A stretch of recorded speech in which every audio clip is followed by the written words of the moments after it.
Bonjour, aujourd'hui je voudrais vous présenter un livre qui s'appelle 100 activités pour enfants 10. Il a été écrit par Cécile Zamorano qui est orthophoniste et par Françoise Chez qui a un site qui s'appelle Astuces pour 10. J'ai trouvé ce livre très intéressant parce qu'il donne des astuces concrètes et faciles à mettre en œuvre avec les enfants. Donc il s'adresse aux enfants 10, c'est-à-dire à la fois dyspraxiques, dysorthographiques, dyslexiques, dysgraphiques. Alors, il est classé donc par thème. Donc, il y a un premier thème qui s'appelle la confiance en soi, rassurer et encourager. Et donc là, j'ai par exemple sélectionné quelques petites activités à faire avec votre enfant. Et donc, qui s'appelle par exemple le bocal des forces. Donc, dans cette activité, en fait, on aide l'enfant à repérer ses forces et on va écrire ses forces, ses qualités par exemple, et on va écrire donc ça sur des petits papiers de couleur dans un bocal. Et quand votre enfant se décourage, par exemple il est en train de faire ses devoirs, il se décourage, et bien dans ces cas-là on va aller piocher un ou deux papiers pour justement lui montrer ce qu'on avait vu comme qualité, comme force, et peut-être qu'on pourrait utiliser aussi pour l'activité de devoir. Il explique également ce livre que l'enfant en fait peut mémoriser de différentes manières. Il peut avoir une mémoire plutôt visuelle ou une mémoire plutôt auditive ou kinesthésique, c'est-à-dire qui sollicite les mouvements. Ensuite, il y a une partie qui s'appelle à la découverte des sons, donner l'envie de lire. Donc ça, ce sont des activités qu'on peut faire avec les enfants de grande section, par exemple, et même un petit peu avant. Alors, par exemple, il y a ce que j'ai bien aimé, les pots à sons. On met 3 pots, par exemple, avec 3 sons différents. Donc, on peut faire, par exemple, le bruit des voyelles, donc A. Donc, on va mettre tous les objets qu'on va rencontrer dans la maison. Donc des petits jouets qu'on aura sélectionnés avant.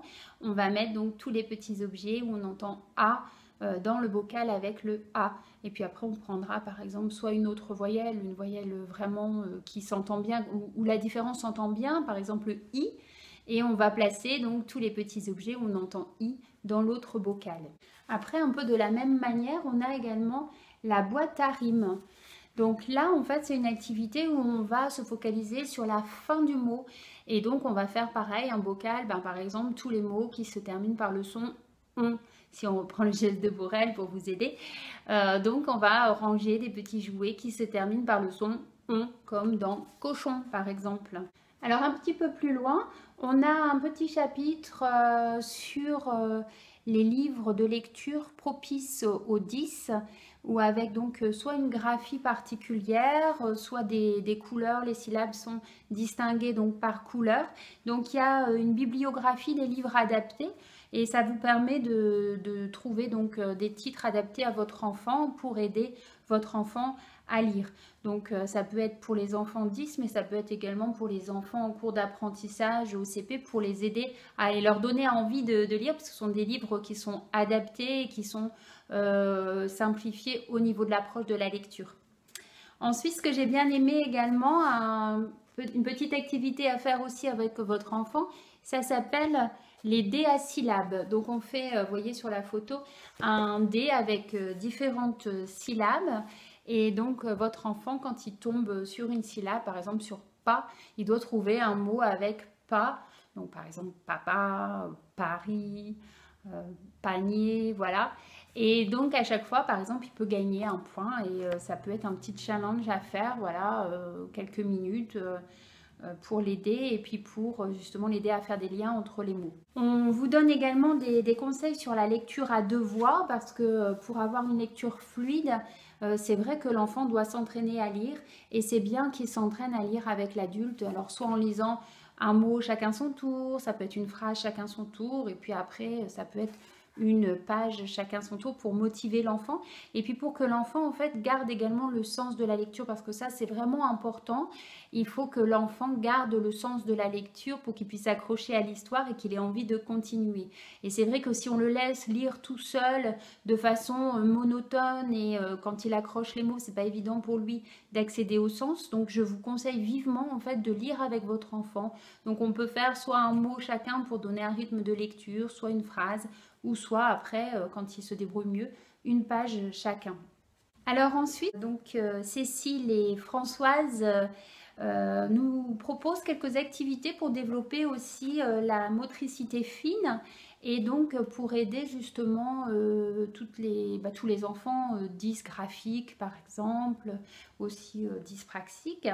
Donc avec par exemple une petite activité pour aider votre enfant à faire ses lacets. Donc c'est la boîte à lacets. Elles utilisent une boîte à œufs pour aider l'enfant et avec donc j'ai trouvé ça intéressant, 2 lacets de couleurs différentes pour bien expliquer à l'enfant en fait que il faut passer tout autour. Donc on peut donner la couleur du lacet qu'on aura choisi. Donc avec le lacet bleu, tu passes tout autour du lacet rouge par exemple, tu le passes en dessous.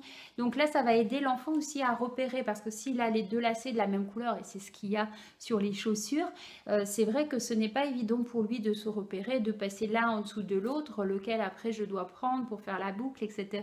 Donc si on a 2 lacets de couleurs différentes, c'est vrai que c'est assez astucieux et donc ça va aider votre enfant pour s'entraîner à faire ses lacets. Alors ce que j'ai bien aimé aussi, c'est quelque chose qu'on retrouve dans la méthode de Montessori, ce sont les lettres rugueuses. Et j'ai déjà justement fabriqué aussi des lettres rugueuses avec de la peinture gonflante pour travailler avec mon petit garçon quand il a été en grande section. Donc là, c'est vrai que voilà, on vous propose de fabriquer des lettres rugueuses. Alors sinon, vous allez pouvoir aussi en trouver dans le commerce. Donc ça peut être aussi une première approche pour que l'enfant repère bien. Et donc là, on va travailler plutôt son toucher, l'aspect donc kinesthésique de l'apprentissage. Et ça va être important pour que lui, il intègre bien et on pourra faire des petits jeux. Par exemple, on va mettre les lettres devant lui. Après, on va donc soit lui bander les yeux pour lui faire sentir la lettre. Et puis après, il devra la reconnaître. Voilà, il y a des petits jeux à faire avec l'enfant pour que ça reste ludique. J'ai bien aimé également pour se repérer sur des lignes au niveau des lettres. Ça s'appelle ligne feu, terre, herbe, ciel. Alors c'est vrai que les enfants ont des difficultés à savoir, il y a des petites lettres et des grandes lettres qu'il faut monter, il y a des lettres qui passent sous la ligne, c'est assez compliqué. Donc là, je ne sais pas si on voit bien, mais il propose donc un cahier avec la terre. Donc la terre, elle est en dessous. Donc en fait, on a la ligne marron qui représente la ligne de la terre. Donc là, les petites lettres vont être écrites dessus. Ensuite, au-dessus, c'est la ligne de l'herbe. Donc du coup, les petites lettres, elles vont être entre la ligne de l'herbe et la ligne de la terre. Et tout en haut, je ne sais pas si on voit, c'est le ciel bleu. Donc la ligne bleue, c'est le ciel. Donc les grandes lettres, elles rejoignent le ciel.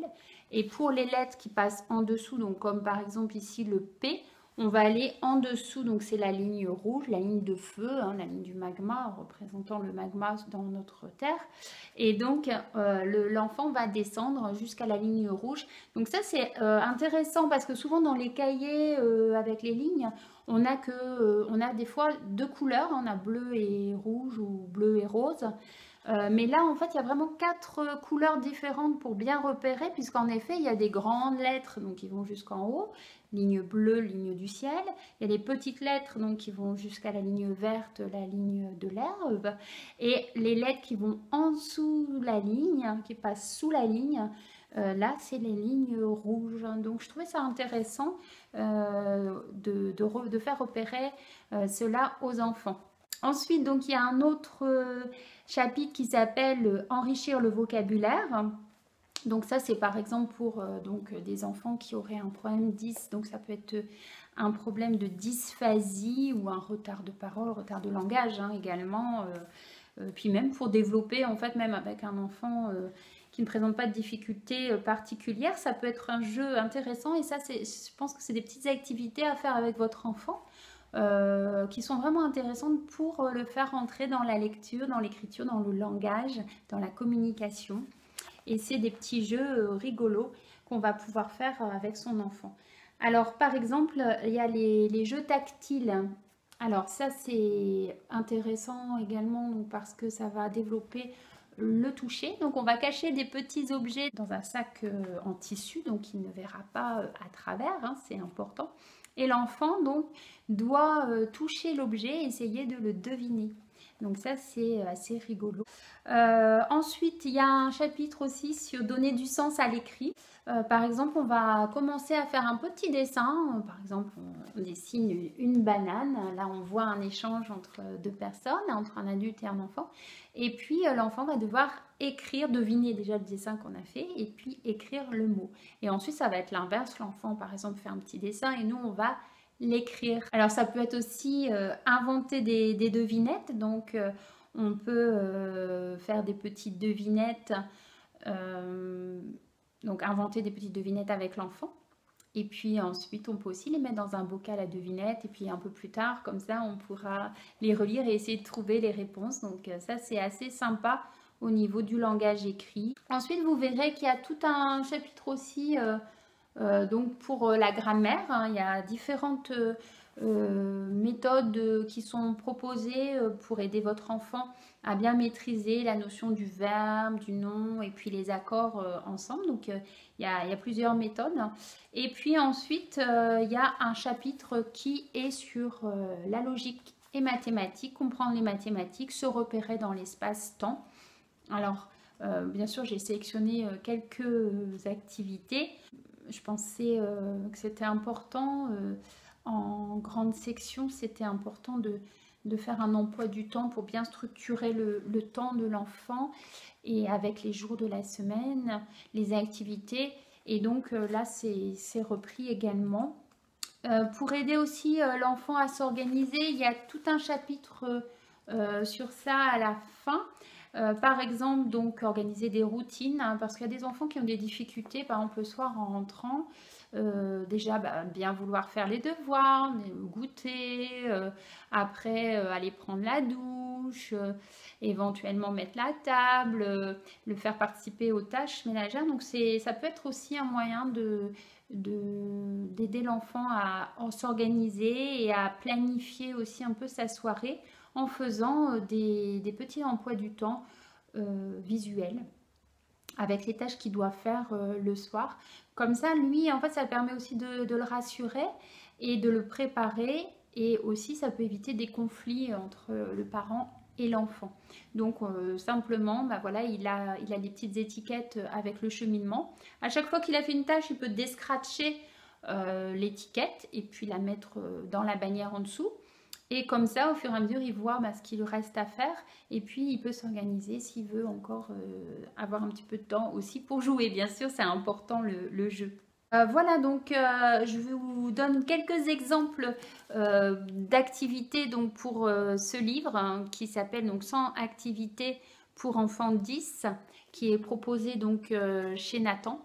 Et j'ai trouvé ça vraiment intéressant. Je pense que vous allez retrouver pas mal d'activités intéressantes qui vont pouvoir vous aider et aider votre enfant donc à cheminer dans la communication, vers la lecture, vers l'écriture et puis surtout prendre du plaisir ensemble. Voilà, merci.